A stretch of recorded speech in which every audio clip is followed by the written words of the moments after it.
Shalom, my dear father, sister, brother, uncle, auntie, all family and friends. Have a nice day. Lord, please give my family safe health, peace, and good luck.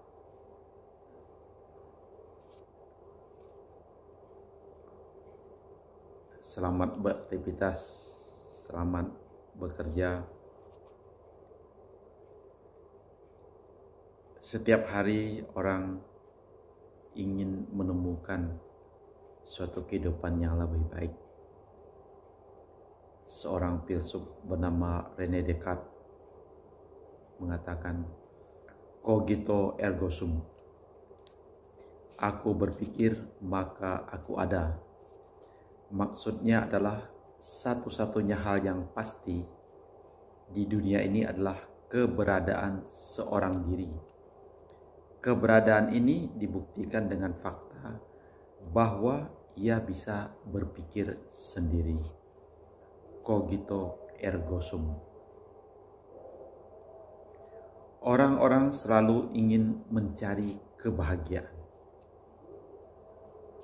Apakah kebahagiaan itu ada atau tidak?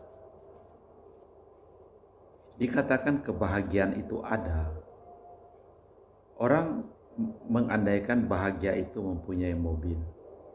Ada mobil, ada rumah, ada uang, ada segala-galanya. Tetapi kebahagiaan juga boleh dikatakan sesuatu yang tidak ada. Artinya bahwa tidak ada kekhawatiran, tidak ada penyakit, tidak ada musibah. Banyak orang tidak mengerti apa yang ada itu sebenarnya adalah tidak ada. Bila itu ada, hanya ingin dilihat oleh orang lain. Inilah konsep pemikiran Timur dan juga konsep pemikiran dari dunia Barat. Saya ada membuat 2 buah buku. Buku yang pertama yang saya buat, Imam Kalimantan Pemimpin Rohani, Warta Kabar Gembira dan Membudaya.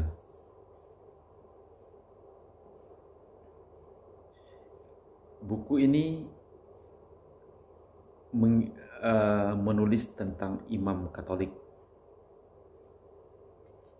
yaitu imamat jabatan yang dimiliki oleh gereja dari waktu ke waktu mengalami perkembangan, juga perubahan makna, seperti imamat di dalam Perjanjian Lama mengalami arti baru di dalam Yesus Kristus di dalam Perjanjian Baru.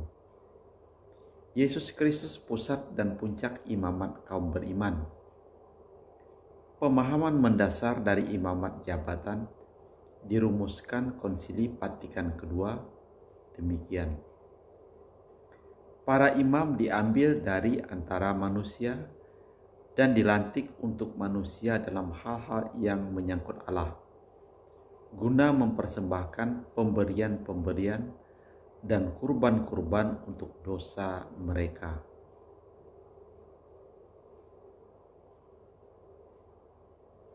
Para imam dan para pelayannya hendaknya menekankan dimensi spiritual, yakni hubungan umat dengan Yesus Kristus. Yesus mengaruniakan bermacam-macam karunia, jabatan dan pelayanan. Santo Paulus menonjolkan beberapa bagian jabatan umum, rasul, nabi, dan pewarta Injil. Namun disinggung juga jabatan khusus sebagai gembala dan pengajar. Di dalam sejarah perkembangan teologi imamat setelah para rasul, arti dan makna imamat jabatan tidak lepas dari dinamika kehidupan gereja yang berpusat pada Yesus Kristus dan bersemangat Roh Kudus.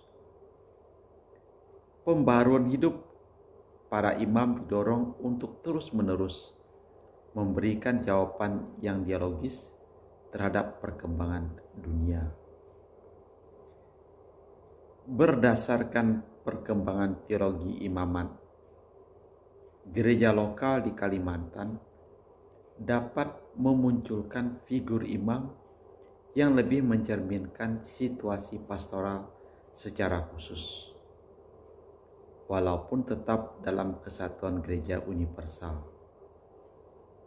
Dengan demikian, para imam dapat membangun suatu bentuk gereja lokal yang berwajah daerah itu sendiri. Semoga figur gereja dan imam seperti ini dapat memberikan arti bagi kehidupan gereja di Kalimantan. Ini adalah buku yang saya buat yang pertama. Saya juga membuat buku yang kedua, tetap bertemakan imam, yaitu imam dan alienasi zaman now.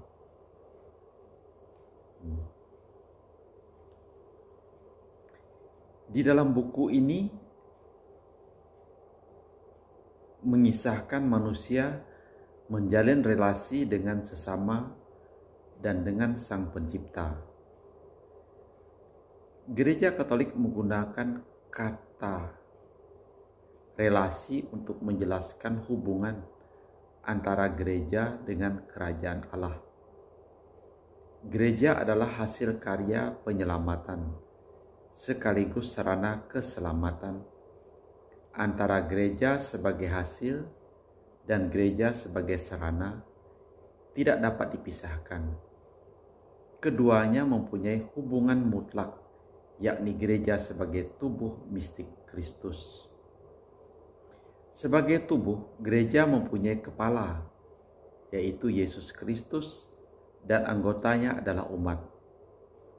Di antara umat yang dipilih secara fungsional untuk meneruskan karyanya, yakni para rasul dan para uskup yang dibantu oleh para imam. Imam itu sendiri menampilkan diri sebagai cita Kristus. Kristuslah sebagai dasar relasinya. Dari sini muncul berbagai permasalahan. Dari satu pihak, imam hidup di dunia dan menjalin relasi dengan dunia agar dapat menyalurkan rahmat Kristus kepada semua orang. Di lain pihak, sebagai manusia biasa, imam mempunyai banyak kelemahan, dituntut hidup sesuai dengan martabat keimamatannya tanpa mengabaikan cara-cara hidup duniawi. Muncul suatu persoalan atau suatu pertanyaan, bagaimanakah relasi yang perlu dihayatinya? Relasi yang bagaimanakah dapat menyebabkan imam mengalami krisis identitas? Model relasi bagaimana yang harus dimiliki seorang imam di dalam karya pengembalaannya? Dalam situasi zaman semakin modern, dengan kemajuan internet dan tuntutan yang tak terelakkan bagi imam, yaitu aspek relasi dalam hidup, imam dituntut bukan sekedar mampu berelasi dengan Tuhan, namun juga secara akrab dengan manusia dan alam. Sayangnya relasi ini tidak jarang membawa seorang imam dalam suatu persoalan yang berat, yang mungkin saja membuat imam mengalami suatu krisis identitas, atau sebaliknya, imam menjadi teralienasi di era internet zaman now. Cogito ergo sum. Aku berpikir, maka aku ada.